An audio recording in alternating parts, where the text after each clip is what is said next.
How would you like to never pay rent again? Where'd you get the money to buy yourself a house? Moved to the north side. It's nice. If history is any indication, you won't last very long. Something doesn't feel right. Here we go.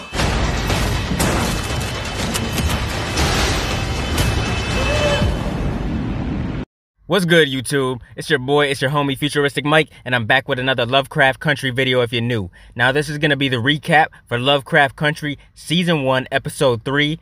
The episode is called Holy Ghost. If you're a fan of Lovecraft Country, if you love Lovecraft Country, hit the like on this video.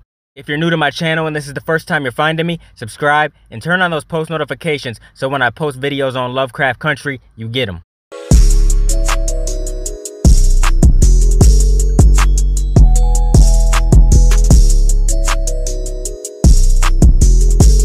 Now, it might be way too early to say this, but I'ma say it anyways. Lovecraft Country Holy Ghost Episode 3 is one of the strongest of the season so far.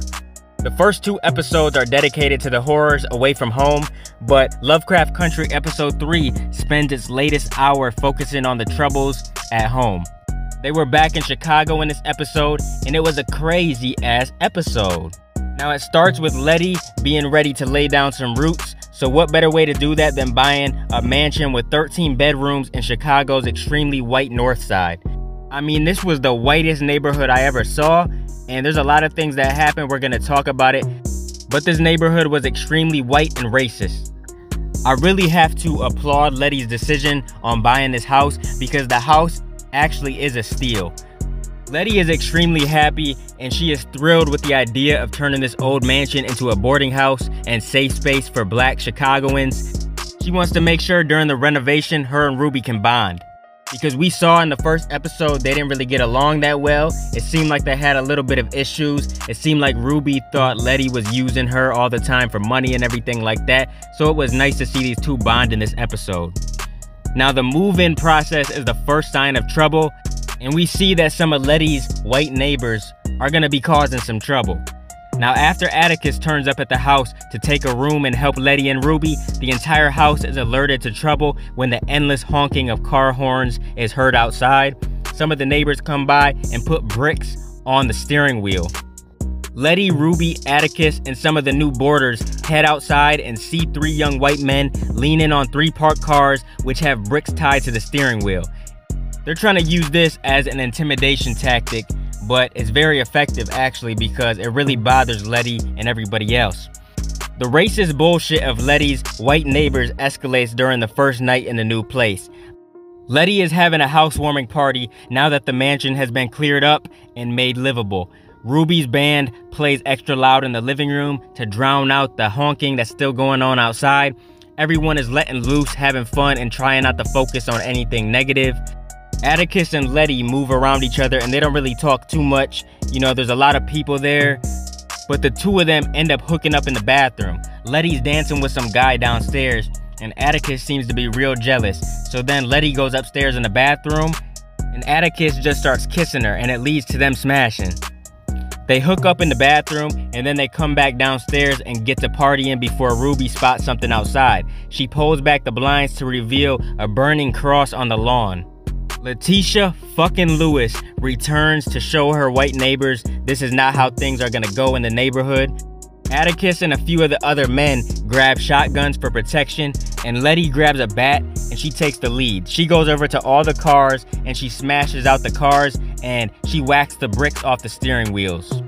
You hear sirens in the distance immediately and you already knew the cops were coming. They're taking Letty to the station to get booked, and one cop sits in the back of the van.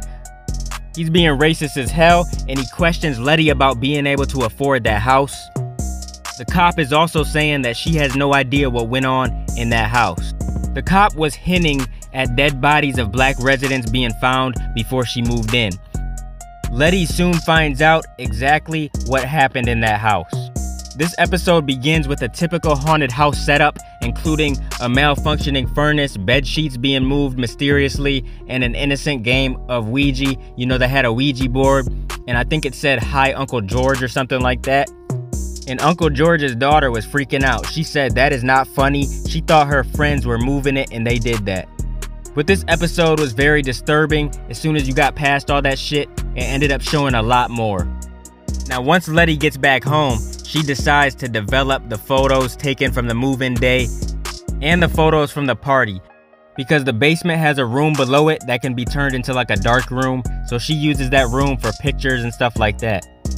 The photos that she took reveal scratches, which when put together allow a ghostly head to emerge and attempt to menace Letty out of her own home. This only makes Letty want to research the house because the cop told her all that stuff, and then she's been experiencing a lot of disturbing things. When she ends up researching the house, she finds out some things. It's revealed that the name Winthrop refers to Horatio Winthrop.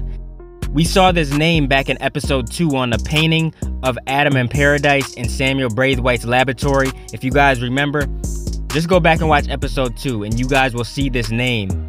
In the final scenes of this episode, we end up finding out what all this means. Christina Braithwaite reveals that the house has connections to the order, whatever that means. Now Letty is more interested in the home's previous owner, Dr. Hiram Epstein. This dude was a scientist or something like that who believed in experimenting on human subjects. Letty also believes Epstein is behind the disappearance of 8 black Southside residents. Now these missing people's faces are revealed in more of Letty's photos taken around the house. I think the name of this episode is Holy Ghost basically because they pretty much have to do an exorcism of the Winthrop house. And this was a very, very interesting episode. Seriously, I don't know, man. I think the episodes keep getting better and better, and they almost feel like their own standalone episodes. I feel like each episode feels like a finale. Letty and Atticus recruit the help of someone to exorcise the spirit of Epstein. With the white doctor's spirit possessing Atticus and Letty, they join hands with the ghosts of his victims in order to rid all these spirits from the house and allow these 8 souls to pass on into peace. I know this is a lot to understand. I was confused at first too when I first watched it, and then I had to go back and watch it again, and I had to make my notes.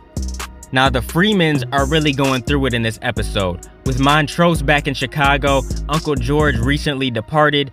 You know, he died in episode 2, unfortunately, and we end up finding out that it's been weeks later in this episode. I think like 3 weeks passed or something like that.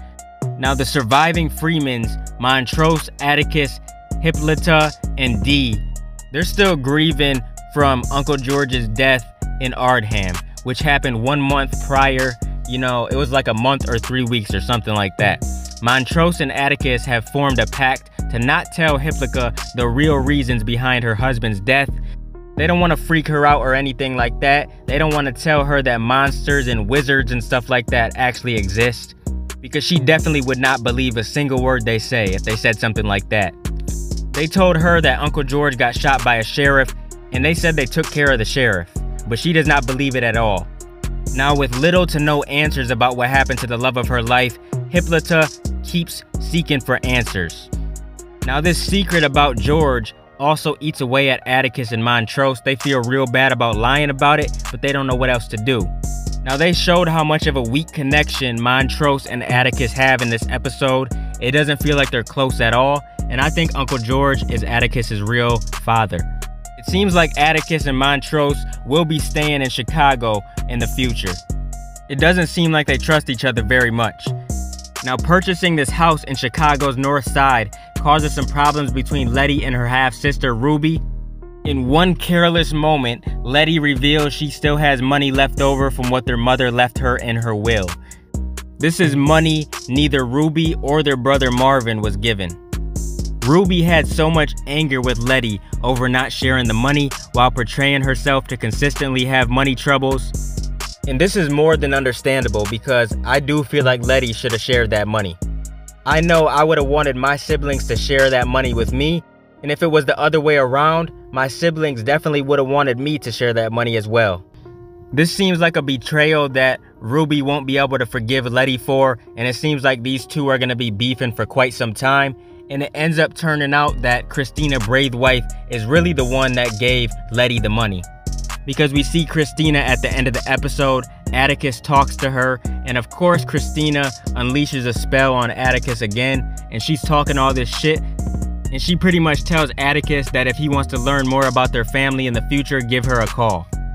This is everything that happened in the episode. I thought it was a solid episode. It was really good, man. These episodes keep getting better and better, and like I said, each episode feels like its own episode. It feels like a standalone episode, and each one feels like a finale. I'm really loving this so far. I'm loving this season, and I hope this gets a season 2. I don't know how many episodes there's gonna be, probably like 10 or something like that. We're just gonna have to wait and see. But this is a very good show, and keep supporting your boy, and I'll be continuing to bring y'all that Lovecraft Country content in the future. If you guys want to donate to the channel to help support the channel, I got links in the description to do so. Make sure you guys like, comment, and subscribe, and smash that notification bell so you can never miss a video. I'm gonna get out of here, y'all. It's your boy Futuristic Mike, and I'll talk to you on the next one. I'm out. Peace.